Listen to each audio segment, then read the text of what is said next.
Hey y'all, this is Juan Manuel from Omega Gaming.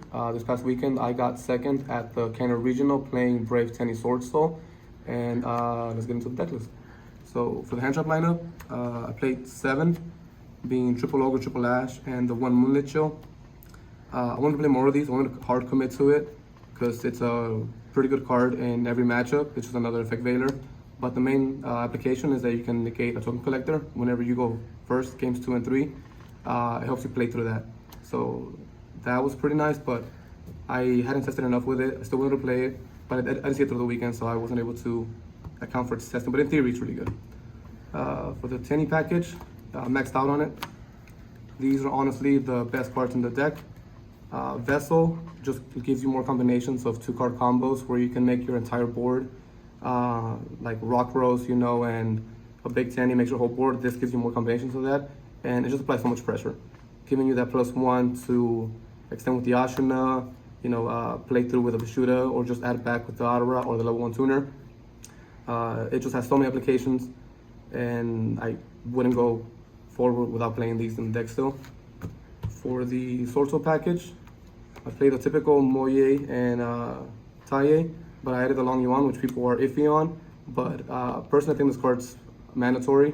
It helps you OTK through a lot of boards with the level 10 synchro, the Sheng Ying, and the 12 burn damage just comes up so many times when the games take a while, where you can just go first and do your whole combo, summon this, synchro with it, burn for 12, and at that point you just have game. It just gives you another alternate win condition if it comes up. And then you play the mandatory Red Rose package with the Brick Basil Shoot, nothing to explain there. The typical lineup for the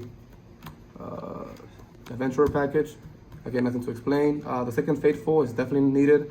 I cut it because I was trying to play as close to 40 as possible, but every game I wish I had a second one, so I definitely go forward with a second copy of it. The first copy would always either get popped, either by an Ogre or on the follow-up on their turn, they would just destroy it, and I'd have a Water Enchantress without being able to resolve it again to apply additional pressure. You play the Brick in Death Spot, the Foolish for the versatility. You play Called By. Well, I play Called By because it gives you another way to not get DP Scythe, which was what the hand traps do. Any combination of these essentially prevents you from getting DP Scythe, so you want to get prevented as possible, because if you can play the game with this deck, you're winning. You either kill them because you can play big bodies that have onboard spot removal, or you just create so much momentum off of your Swordsoul cards that you simplify the game state, and on their turn they just can't come back because of your big board. That's the reason why that's played. Going first is just an FTK, and then Triple Droplet as my last go second card. I think this card's mandatory. You just see it in your hand and you're winning. You don't care for the die roll. This card just allows you to play, and if you're playing, you're winning. That's honestly all it comes down to. And then the 1 Swordsoul Blackout, you just need it.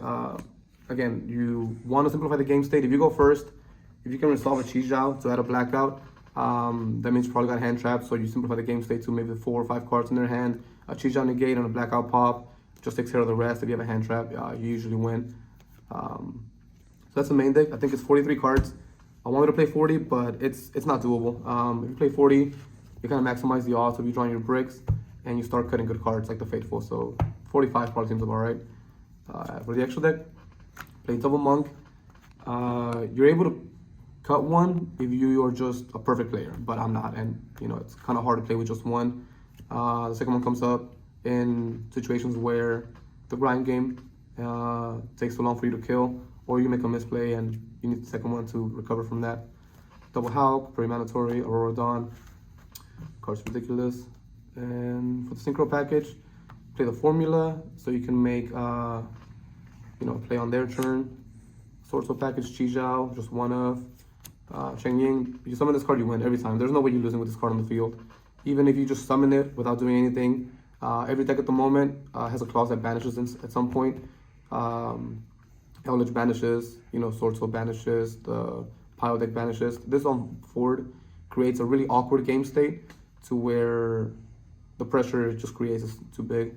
Xijing, card's incredible. It trades off so well with the Brave stuff that you almost make it every turn 1, unless you make the Baron, because you open up the Red Rose and Vishuddha or Ashina FTK.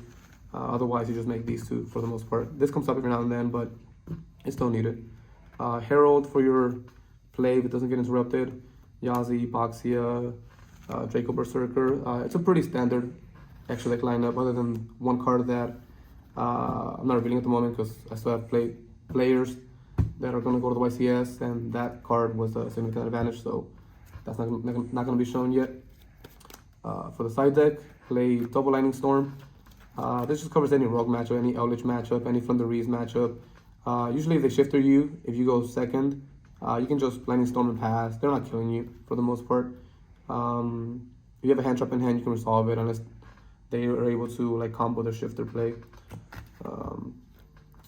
Going first, my side deck was Triple Sanctum, Scythe, and a TTT.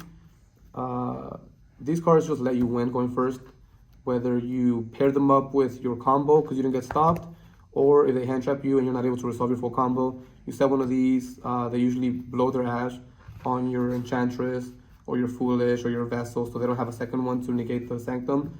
Or if they have a droplet, you just hold it until they droplet, negate your Chi-Zhao, your Baron, whatever you have on the field.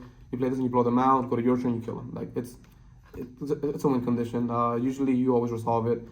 The TTT is just the fourth card going first.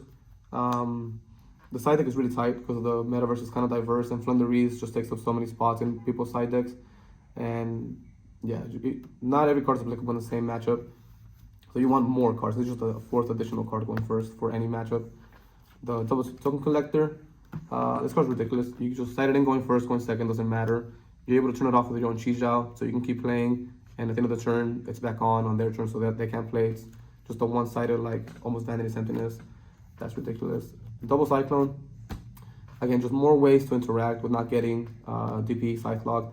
You Ash or you Ogre the Adventurer package, and you Cyclone the Scythe. And you play and you win, you know.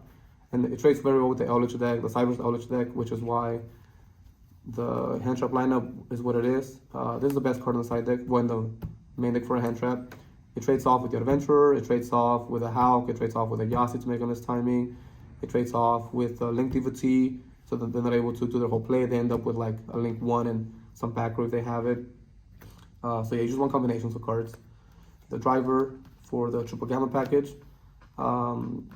These are good. These are just very high impact hand traps, and I wanted to cover something from the Reese matchup because if you get shifted, you lose for the most part. So you want cards that are able to still play under shifter going second, that stop their board state, or you can just gamma the shifter. Honestly, that's not a bad play either, but you still leave them with their board if they have a follow-up, if you don't have another hand trap, or you can just gamma their play so they're stuck. Yeah, it's just another way of combination again. Just two hand trap combos help you win the game. That's what you do is right now. Nothing here, nothing here. Yeah, overall it was a pretty good regional. I got one loss, round 5 to PK. I just overextended on a play, so got punished because of that. But going forward, I think this is honestly the best deck. The ability gives you to play 40 cards in a combo deck, or as close to 40. It's just unmatched, you know. You play more games sided than not. You play 2 or 3 games sided, so you want to maximize the odds of you drawing your side deck cards, which will win you the games in particular matchups. So playing 60 is an incredible deck, but it's a high risk, high reward. You know, like you side in, you're rarely ever gonna see it, so your combo better go off or you lose. And this just always goes off. There's so many combinations, so many good cards that apply pressure to where unless you're misplaying or you just break entirely, which is kind of really hard to do in a 43 card deck, there's no way you lose. But yeah, that was my experience at the regional. My other teammates that went there in the same car, Kai plays top 8, Zach plays top 8, you know, like we had a pretty good run. But yeah, other than that, appreciate you all watching. Any shout outs? Yes, of course. How could I forget? Shout outs to a store that I own with my partner, Omega Gaming. We are in Houston, Texas. We host regionals. We host Yu-Gi-Oh! Locals 3 nights a week. Shout outs to my coach, Hector Orellana, our sponsor player, who essentially caught me up on how to play this deck like the day before and on Discord the night before. Shout out to Danton for letting me borrow all these ridiculously expensive cards that I was terrified to lose even one or get a scratch on them, but you know, I appreciate that. So I was able to play and do well. To my car, everybody was there, gave me a note or a tip on how to play each matchup, how to side accordingly, how to activate cards. I haven't played much in the last 4 months since Pasadena, so I've had to ask for a lot of help. So shout out to all of them on that.